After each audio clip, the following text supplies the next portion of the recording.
this class we are going to see a beautiful topic called one word substitution from semester 2 unit 5 and chapter 3. So let us try to understand this topic through and through and useful for our examinations.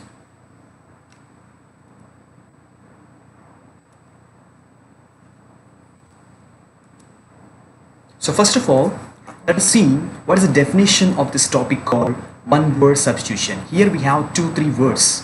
One word substitution. First, let us understand what is the meaning of substitution.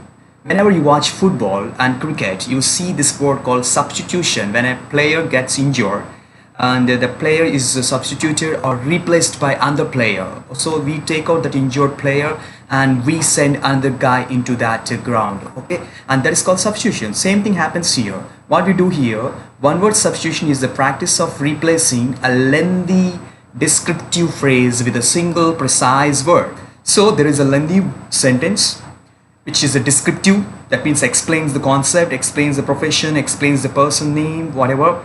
So that thing is replaced by one precise single word, that is called substitution. What do you mean by replace? Replace in the means we take out something and put another thing, that's called replaced. So, and why do we use this? This technique makes communication crisp, that means clear.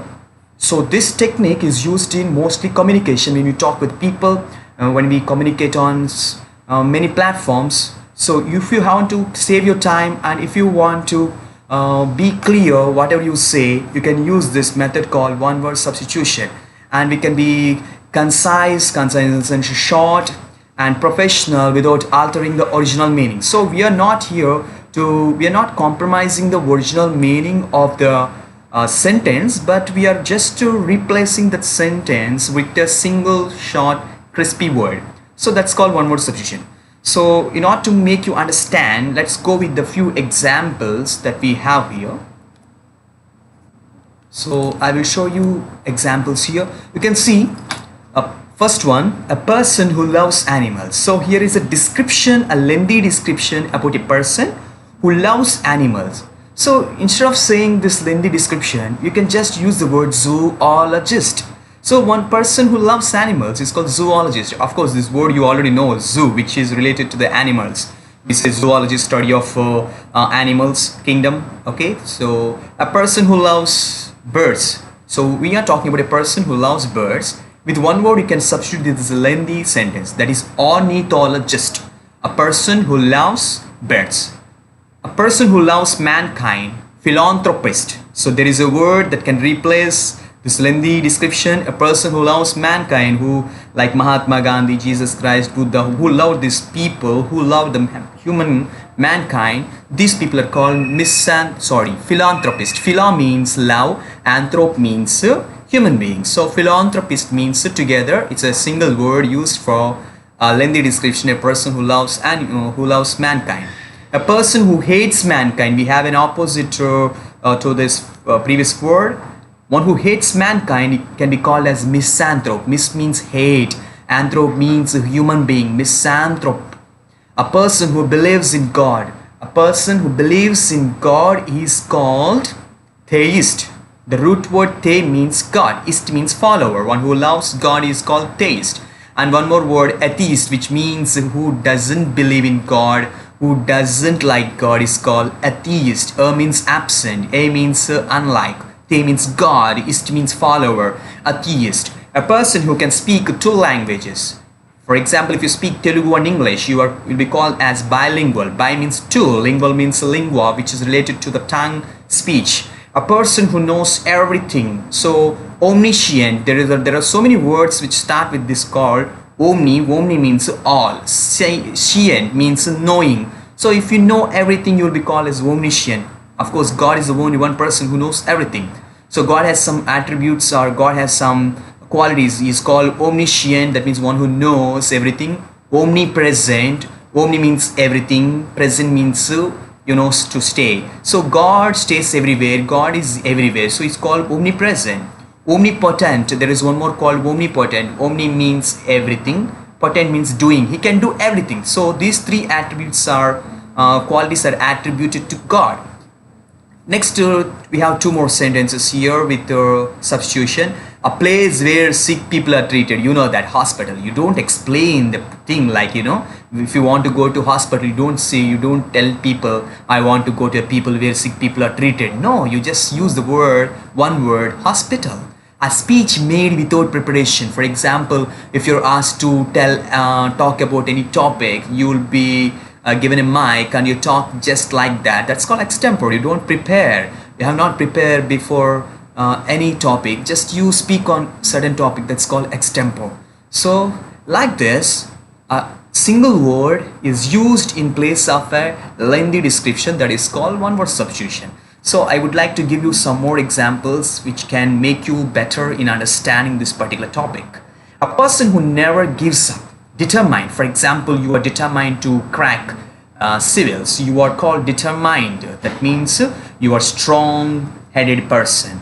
A person who never tells lies, honest. You can just say honest person. Okay, in Telugu we say nijaiti person. Okay, so a person who never tells lies is called honest. A person who never fears, brave. He's a brave man. He's a brave king. We use this word, right?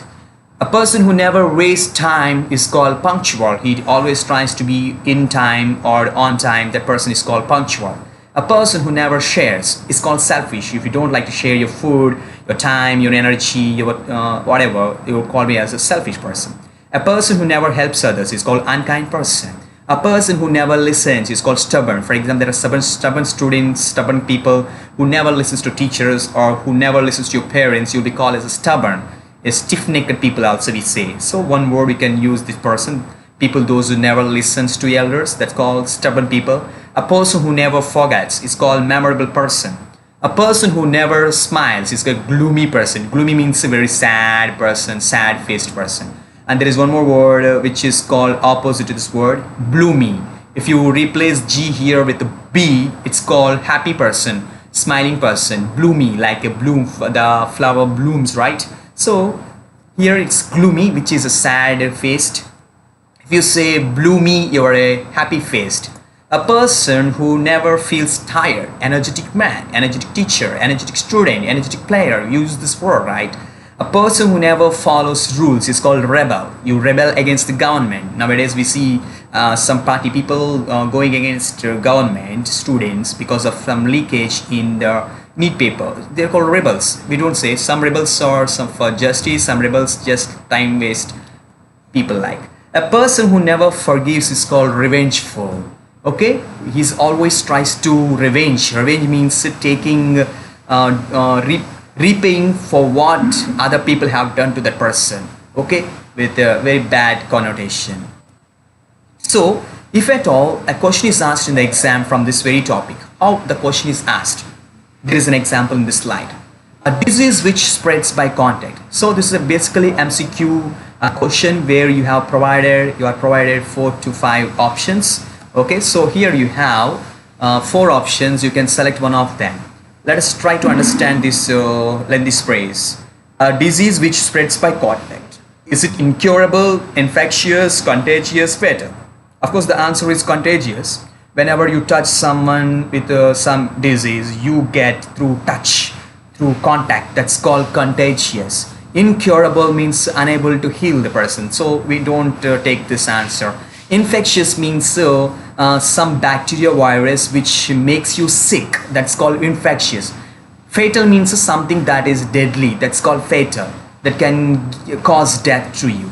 But here the word contagious is an appropriate word for this lengthy sentence. A disease which is spread by contact when you touch someone. For example, you see the coronavirus through contact, through like air contact or some physical touch contact. It's contagious. Even cold is contagious. Not only that, even your yawning also. When you see a person yawning, you also feel like yawning. So that is also contagious. It's a disease or something that spreads by contact. Contact means touch, whatever touch you have. Okay, so one more example. Select the most appropriate option that can substitute underlined words in given sentence. So here the question is, he is an excessively enthusiastic and strict follower of Judaism. Excessively, more than required is called excessive. Too much of enthusiastic and strict follower or a religious, or what you say, orthodox follower of some Judaism. Is a zealot? No. Is a janissary? No. Is a healer? No. Is a Zionist? This word is frequently heard these days. Okay, so that person is called Zionist. The war is happening. The war is going on between Israel and Palestine or Gaza. Okay, we see this word called Zionist. That means people having too much of love towards Judaism is called Zionist. Okay, next one. Next slide, we will see one more example, one more substitution. One who loves mankind. I think this word I have dealt in the first slides, if I was not wrong. Anthropology, anthro means human being, that's right. Pology, logy means study, so it's not about study subject. Philanthropist, philo means love, anthrop means humankind, so this word suits here. Seismologist, seismologist is a word related to earthquakes, that's instrument, and also a person who studies the earthquake movements. Optometrist, so one who looks at the brighter side of life is called optometrist. So what is the exact word that we can pick up? Philanthropist. The B answer is the right answer. So friends, now I want to tell you, so this topic is fantastic, but how to learn, how to master this topic?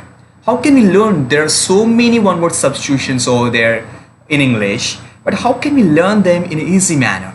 I would like to suggest you the best way to master this one word substitution through this topic called root words. You know what's called root? Root means the beginning. So here, if you understand a particular word, its beginning, where it came from which country, from which language, it is easy for you to understand and learn many more words which are related or which come from this particular root word. For example, here we have a root word bene. So with bene, we have lots of words in English. For example, benevolent, benefactor. No, to understand this word, you need to understand the root word meaning. What's the root word meaning here? This word refers to good. So bene means good. Benevolent means good person. Benefactor means bene means good. Factor means to cause something. So if you cause good to someone, you are called benefactor. For example, I cause some good to my village. I'll be called as a benefactor to my village. So bene means good. So now you can pick up easily and learn one word substitution with this topic called root words. Astro, next to root word. Root word means from here there are so many words that came like astronomy, astrophysics, astrology. All these words have the same common word, astro. First of all, what is the meaning of astro? Astro means stars. So that means astronomy, the study of stars and planets. Astrophysics, the physics that related to the stars and planets. Astrology, same thing. Astronomy, astrology. See, there are two different things. Astronomy just talks about stars and studies how they were like that. Astrology, if you happen to see this movie Radheshyam, you can see the person, the hero is astrologer. That means he studies the movements of the planets and stars and predicts the future of the human beings. He relates the stars movement and the planets movements with the people's life. That's called astrology, which we have in India. Next one, lingual. Lingual means language related. So bilingual means two languages, multilingual means so many languages. So if you master these root words, it is easy for us, friends, to learn many words substitutions or one word substitution. Acre means bitter. Auto means self, for example, automatic, autonomous, autocrat. Odd means listening or hearing the sound. Audible, audio, we have a lot of words. Audience also. Corp means refers to body. Corporation is a body of people, body of members. Corporal, corpse means a dead body. So cred means belief or some confidence or trust. Credible, credit card, credibility. These words all have confidence and also believe. We believe some banks, they give you some amount through credit card. Gen means birth, for example, generation, where this birth has come. Genetic means from where you got these qualities. So it deals about that topic, genes, genetic. So birth, from where, the beginning. So friends, these are the root words, some root words that can make us to understand one word substitutions in a better way. I will give you one more slide. Here you have cred, generation, meter means measurement, kilometer means measuring through kilometers, okay, millimeter, measurement. Micro means small, microbiology, micro. Port means to carry, portable, transport, porter. Sen means world, senile, senator, old person, experienced person, this is the meaning. Tele means far, television, to see from far, teleport, to carry to far, telegraph, right from far. Hypno means to sleep, hypnotize, hypnotism. So you might have heard these words. Intra means within something, intra college competitions, intra cricket competition. So why I showed you all these words is that if you understand the root word, it is very helpful for you to master one word substitution, because if you know many words you can easily get one word substitution, because you need to have certain vocabulary to replace some phrases. So please master the vocabulary through the use of this one word substitution and also root words. Thank you so much.